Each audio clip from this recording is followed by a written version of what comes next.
Hey, y'all. Hey. Hey, y'all. Hey, this is Ann with Andale Homestead. Hello, everyone. This is Keith over at Ormsby Farms. And this is Monica at Bland's Promised Land Ranch.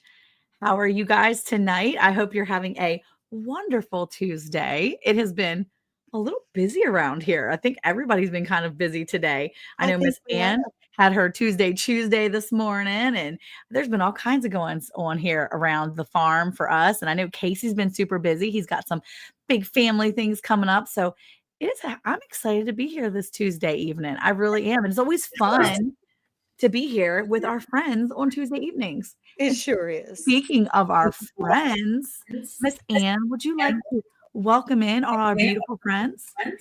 I would love to.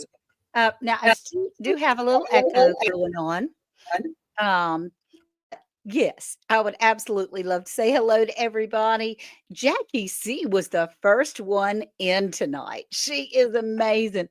And our superhero on the side is Jesse with Lazy Days Ahead with Jesse and Lisa. That's right. Hearts for everyone.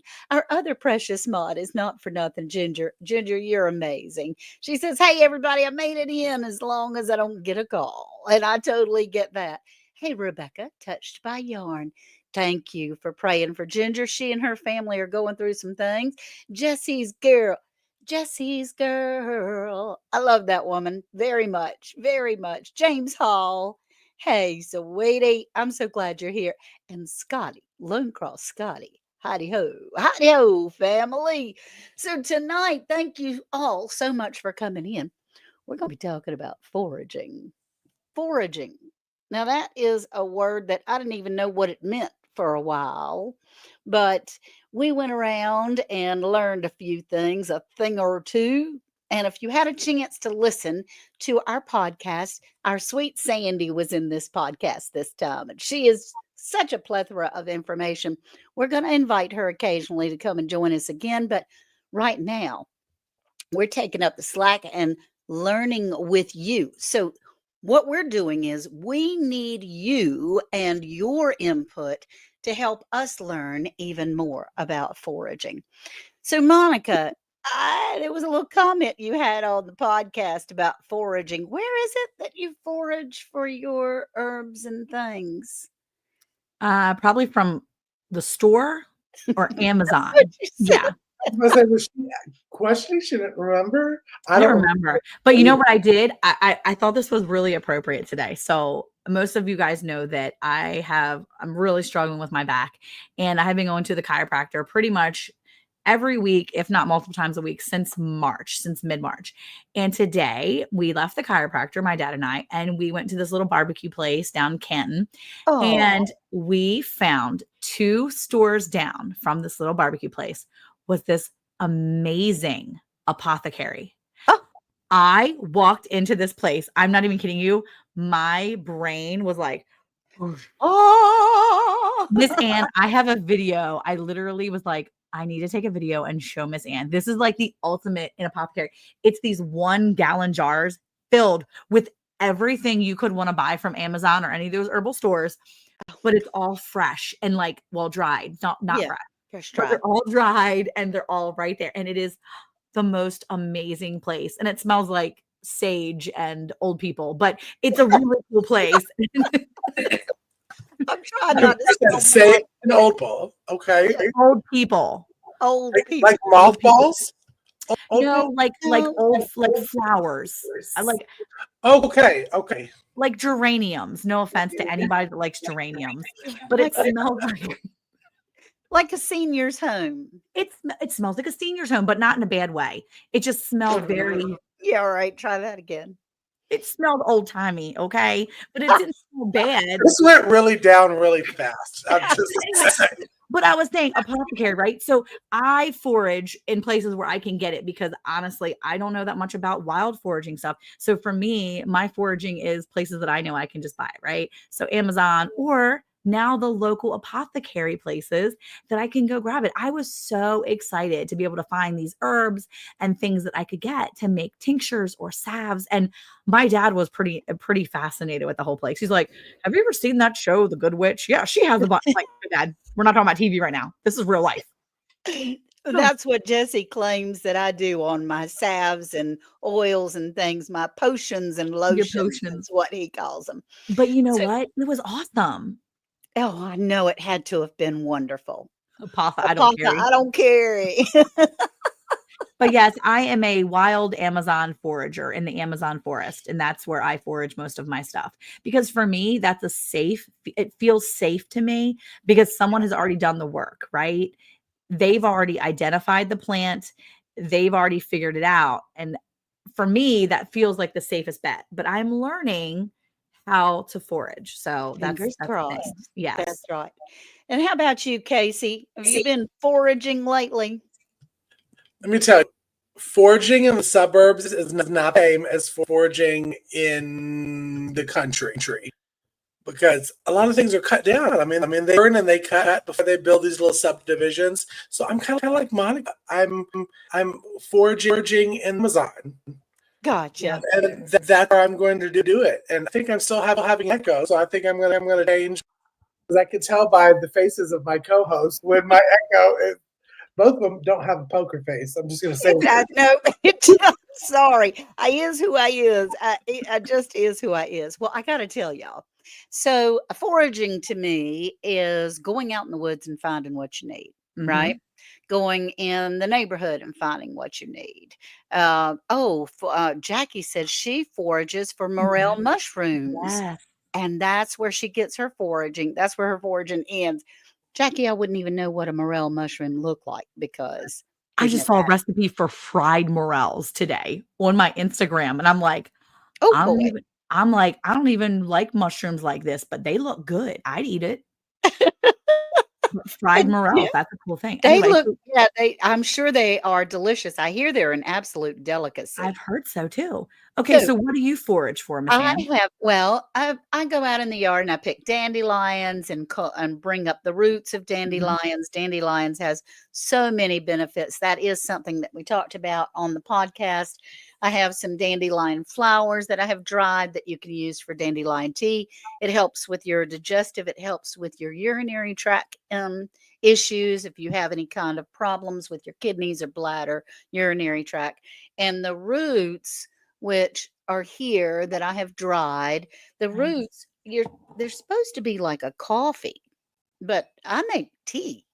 I mean, I just chop them up and seep them, boil them for a while, and drink tea. I have to add a little honey because it ain't the tastiest tea in the world, but it's not bad. Is there benefits for it?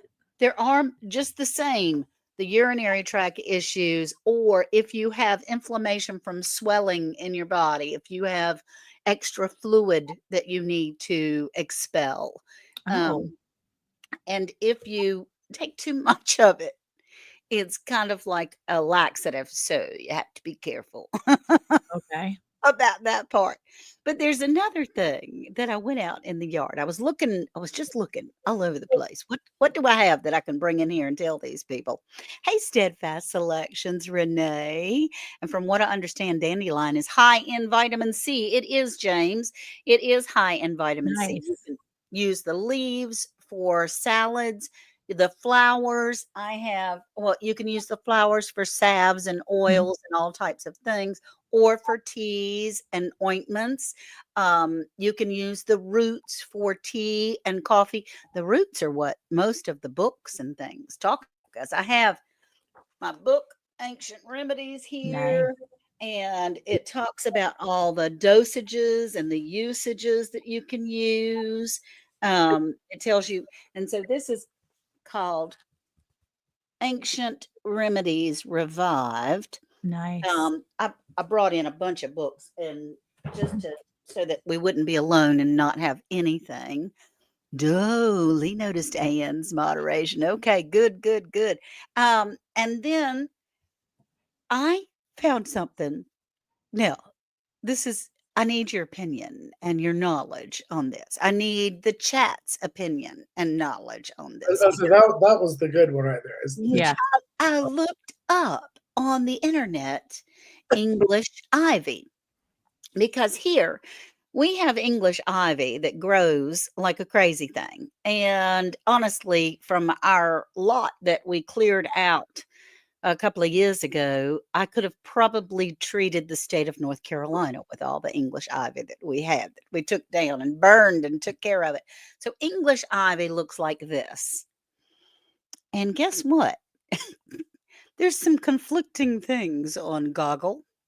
Yep, Miss Lisa's dandelion jelly is absolutely wonderful. That's right. So with the English ivy, the first thing that the internet said was I put in, can you eat English ivy? And the internet said, do not ingest English ivy. It Oh, may be some kind of poison. Well, then I thought, well, wait a minute. I've read that somewhere in a book or something sometime about English ivy. And it told me under WebMD, and another doctor said that English ivy, which grows wild and crazy just about anywhere you go. My mama planted English ivy in every house we ever lived in. As soon as it started growing really good, we had to move. that was our that was our sign. Once the English ivy was well established, then we had to move. But it says that you can make teas and salves and oils, and it helps with, wait a minute, I've got the list right here. It says that it helps with lung function. And so if you have bronchitis or burns or rheumatoid arthritis, lots of other purposes for English ivy. It also helps improve lung function as far as emphysema or bronchitis or pneumonia, any of those kinds of things. So that's kind of conflicting, don't you think? Where one thing says don't ingest it and the other one says make a bunch of tea. I don't never listen to the Goggle. Well, I think there might be a difference though between ingesting it and drying the leaves and making a tea out of it, right? Well, sure there is, but a tea you drink. Yes, but you're not eating the leaves necessarily, right? So like I know English ivy, it says it's toxic to like cats and things like that too. So you have to be careful. So I think it also matters. So it may just be what's in the leaf itself if you ingest it. I read too that it says it's mildly poisonous. I mean, it's not going to kill you, but it might make you sick. Yeah, no, I ain't eating it. But again, making a tea out of it is different than ingesting it and eating it just like that, right? Right off the tree. Right off the tree. So I think there's a difference. It's just like with the elderberry, right? You can dry the berries and you can certainly make something with the berries, but don't you dare just grab the berries and eat them, because that you'll get sick to your stomach and that can hurt you too, right? That's a great analysis. Yes. So maybe it's the fact that you can ingest it in certain ways, just not like, you just don't be taking the bark off a tree and eating it. It's just like with slippery elm and all those other things. You're not just going to eat it. Right. That's right. You'll make a tea or a tincture out of it, and then it's safe for medicinal use. So I think that there's your difference. Hey, Brian, he says, will drying my M&Ms make me healthier? I don't know about Yes. that, baby. I don't know. Oh, she says yes. 100%. Freeze drying, of course, yeah. Yeah. That is my medical determination for M&M. Okay. Well, y'all, I also for dandelions, I see what else I have. Most of this is calendula. Oh, there you go. Lazy days ahead. Jesse says raw versus processed. Okay. Well, that makes me feel better, because And that feels like the difference there, right? when Goggle says Mm-hmm. in bold print, do not ingest, could be poisonous, I thought, wait, it's a little weird there, but something else. And Casey, you had mentioned in our podcast that we are not doctors. Exactly. And did you want to go move forward with that as far as? Well, I think it was Sandy that mentioned that, because you know me, I'll just say it and you either listen to me or don't listen to me. But we aren't doctors, and Yeah. No. even though we give you opinions that we have used and that has worked for us, you always need to do your own research before you try anything that you hear on the Round the Hay Bale podcast. Even though 90% of the time it's true, you still want to do your research.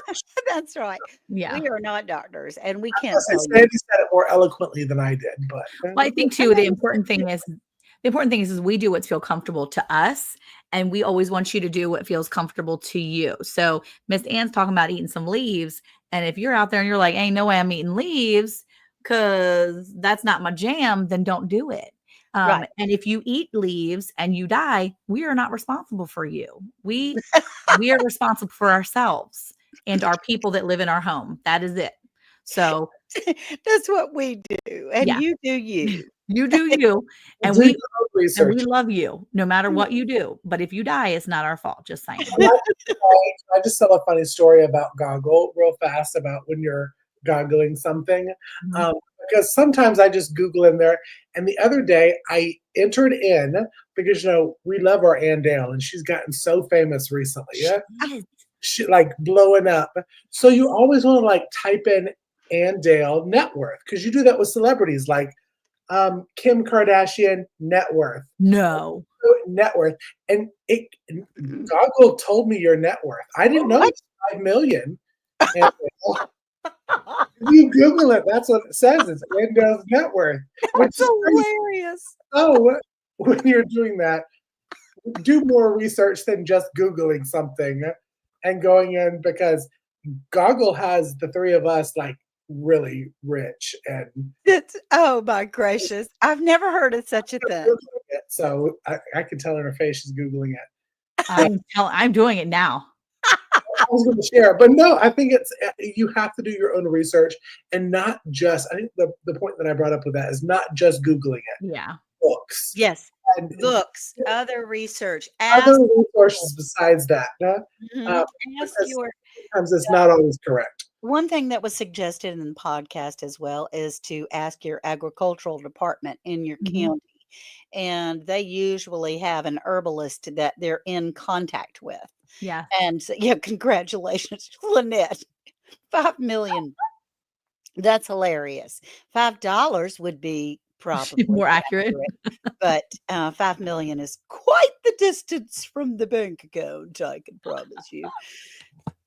But yes, ask your agricultural department. There are classes that you can take, and there are foraging classes as well. Oftentimes, if not through your local extension office, then maybe the city next to you, if it might be a little larger. But to look online and try to find yourself a foraging class, which I think Mhm. would be fascinating Yeah. to be able to go out in the woods and they say, oh, well, this is edible and that's edible and this is good, but you need to do this to it. You got to cook it first before you eat it. And Well, also, I have another book that's called Oddball Ointments, Powerful Potions, and ooh. Fabulous Folk Remedies. This was a prize that I won off of Jesse and Lisa, Lazy Days Ahead with Oh Jesse my and Lisa one time. But it has pictures of things. It's old timey. And it tells you, it says, stop the faucet. And it's talking about runny noses and what you can use naturally to be able to stop your nose running. Let's see, I booked a mark here that I was looking nasal drip, That's and it says cool. turn off the faucet. And calendula cream, where we're growing calendula flowers. I don't know that they would be in the wild, but we do have calendula flowers that are growing. So Well, you don't just have to forage from the wild. You can forage from your own backyard and things that have been planted. And maybe you move to a new homestead, like Casey just did. And maybe there's some new plants that he has yet to identify that is on his property. Hi, Janice. yeah, And maybe that's something where you are foraging from your own backyard that people have planted before you got there. or, That's right. maybe your neighbors. So one of the things too that I was going to say is that, we talk about the Google, right? And comparing or using things as backup. So when you are going to forage, if you're new to foraging, one of the things you want to do is make sure you have backup sources. So maybe you just took a class and you're super confident and you go out. Remember to go out and be able to identify that. That's super if you go out with just what you learned, but maybe you need to take a book and then you look up. Don't just trust the AI on your phone, okay? Because I know Right. a lot of people have those apps, but that app might tell you it's one thing, just like with Rebecca, right? She goes out, she sees, oh, that's mullein. My AI app says, right? Well, have you ever identified mullein other than the AI app? Maybe get a book and look at it. There's a Right. rule of get a couple backups. Use about 3 different places to make sure Mhm. before, like once great. Yeah. Really make sure you have 3 different backups. And then there's a couple rules when you're foraging. One of the things you don't want to do is forage for plants in the wild near the road. Try to kind of go Right. off the beaten path a little bit, away from some of the chemicals and some of the things that might be on the road. People might spray. If you're foraging, make sure you know where they're spraying in the area. Maybe you're foraging on the sides of the road, but maybe further in. Well, they spray chemicals all the time on the roads and stuff. So you need to be really Mm. careful depending on where you live on what's there and where you're foraging. Location is really important. Another thing is make sure you follow the 1 out of 3 rule, or the 30% rule, where basically you only take what you need and you don't take more than 30% of the plant that's in that space. And that's a really solid rule to follow, because you want that plant to be able to replenish itself, and you That's want to right. make sure you're leaving some for others. So I mean, not like me, where I'm gonna go out in my garden. I mean, go out my lawn, and if I see dandelions out there, y'all, I'm picking all of them. But that's just my yard, right? That's just my yard. But if I see it in my neighbor's yard, I'm not gonna go just wild and pick like all of her dandelions, because she might want some. I did that at the visitor center in Edenton the other day. Ah, I Guess picked what? every one they had. Most people think the dandelions are weeds anyway. So pick them, and be like, I'm gonna do you a solid. I'm I gonna pick did. all of your weeds out of here for you. That's right. I had one woman said, "Oh, you're gonna make dandelion tea?" "Yes, ma'am." And she said, "Great, go for it." I said, "Well, I'm just clearing the weeds out of your yard, I'm helping you. I'm helping. Of course I'm helping." Yeah. Yeah. But I So, think that it's important to follow some of those rules too. Make sure that when you do go forage, you don't leave any trace of yourself behind. You don't leave trash or leave, you go in, you get what you need, especially when you're in a forest, or, maybe you're on an area that is really untouched most of the time. Maybe you're foraging for those berries that are currently in season in Texas here. There's berries all over the place. Maybe you're doing that. Just make sure you're not damaging the environment. Make sure you're going in there with respect and leaving things as simply as the way were when you got in there, right? I that's mean, you could always take some cuttings if you wanted to, but make sure you leave the plants as close to where they were as possible, and be respectful of the people. And if you are going to forage on your neighbor's property, make sure you get permission and pay attention to that kind of stuff, because you don't want to get caught taking stuff that ain't yours. That's exactly right. So Now, Casey, I live in a neighborhood. I have neighbors on either side of my house. We live in just under an acre, and we don't utilize but maybe a third of the property as far as for growing food. We maintain it as a yard with ornamental flowers and trees and bushes and things like that. But I even, that's where I went, was out in my own yard looking, and you can get wild onions and wild garlic and all those types of things. So you just have to be careful. So in your new yard and mhm. your wooded area, you have some wooded area you could forage in your new yard. mhm. I think the one thing that we forage for is old appliances that were back there. A lot of our neighborhood I've noticed is man-made, as a Oh, Bermuda grass and that kind of stuff. So it's not anything that grew before. Trust me, I remember when we were in the old property that goldenrod, Mhm. right, grew rampant all over the farm, but not quite as much here. Um, Yeah, you might have to travel a little bit. We go house. about we go about 3 miles down the road, Mm, back off way off the road to go and forage for our goldenrod. But I understand how frustrating that can be if you've got it right outside your back door and Mhm. suddenly you have to go actually searching for it in Yeah. another empty lot somewhere. But I do have some goldenrod. That's another thing that also helps with urinary tract issues that we have foraged for. It's That's kind of awesome. a fun thing that Worth and I go riding around looking for. And I made some goldenrod honey. There's honey that is the goldenrod is seeped in honey so that when I haven't strained it yet, and it's not going to hurt you if you get a little spoonful of dandelion or goldenrod in your tea or whatever you're using honey for a sweetener. It won't hurt you, but I prefer not to chew my honey. So Yeah. I try to strain it.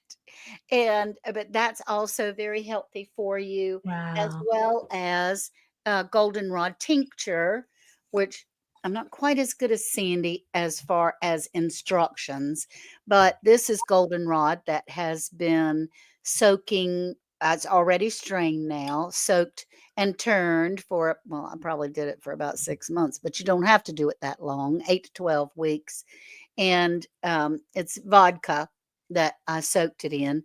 Tastes like pure vodka, y'all. It tastes terrible, but it's supposed to be really good. I mean, it's like straight booze. You But drink. one of those things too is maybe you have goldenrod. See, I don't have goldenrod in my area that I can find. I've never seen it, and y'all have seen it. I'm like, man, I want to be able to see that. But if I didn't want to do, because I have kids, right? So if you wanted to make some of that for the grandbabies and you didn't want it to burn like the vodka, you could do that in glycerin, Yes, correct? So yes, that's another alternative. So if you're looking at us and you're like, I don't know, I don't want to do vodka, yeah, I just can't do it. It'll burn, or you've had that before. Just remember, you can forage for these herbs. And if you're interested in making tinctures, you can do it in the glycerin and that won't burn under your tongue. And that's an option.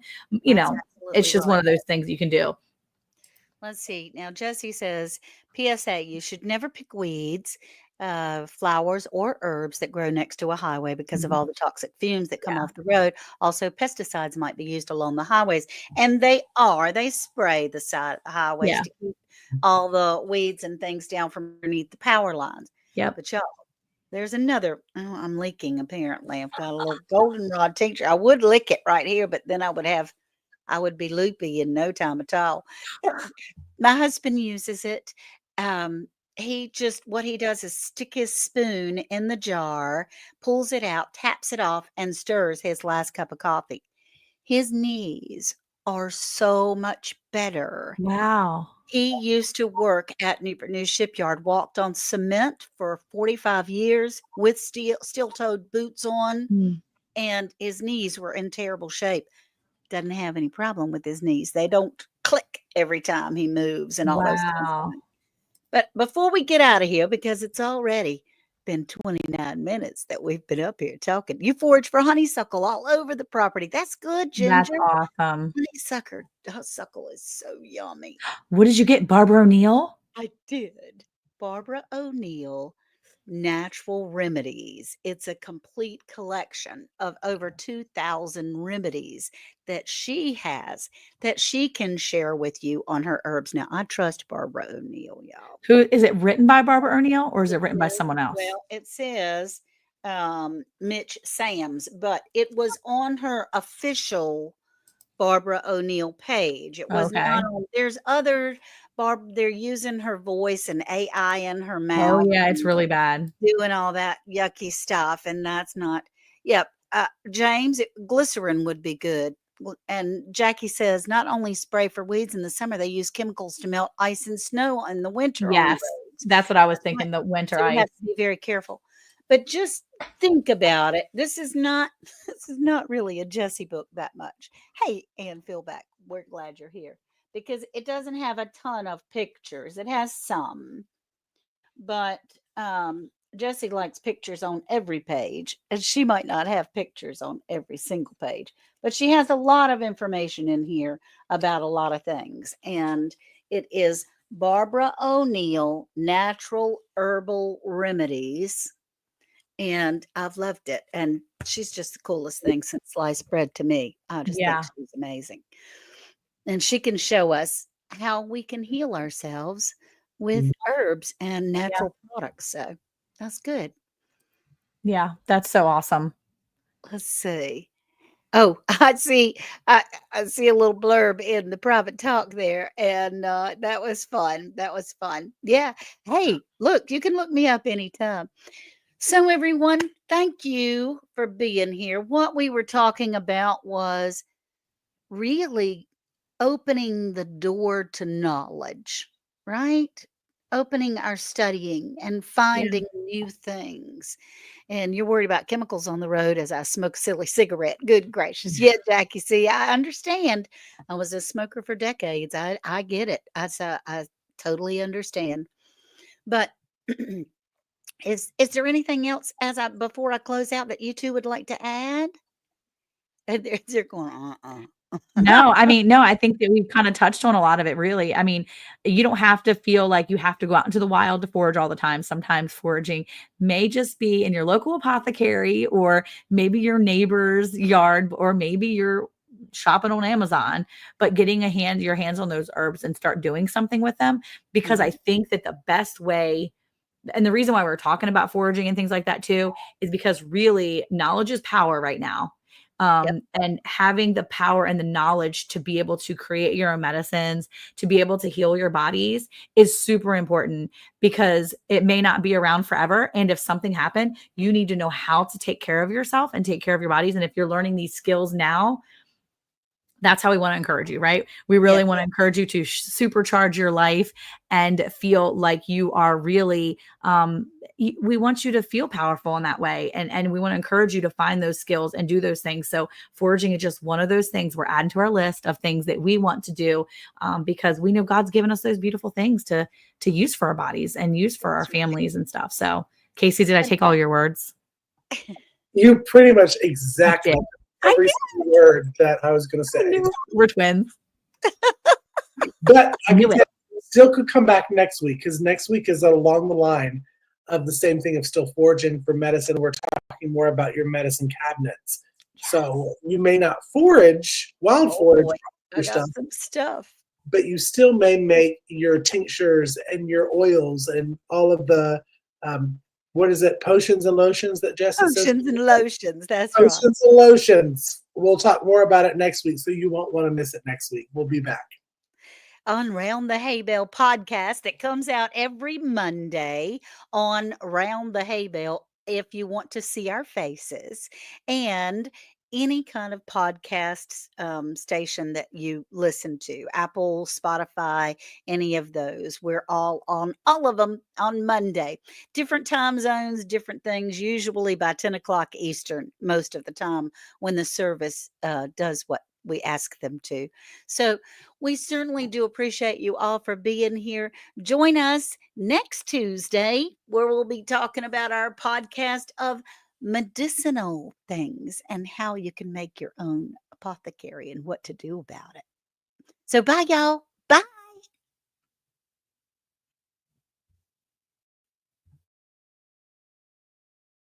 Hey, Monica, did you know it's now even easier to listen to Round the Hay Bale podcast? What? Really? How easy? That's right. All you have to do is say, Alexa, play Round the Hay Bale podcast. Playing Round the Hay Bale podcast on Apple Music. Ooh, we're really fancy now. Tune in to Round the Hay Bale every Monday at 9 a.m. Central Time.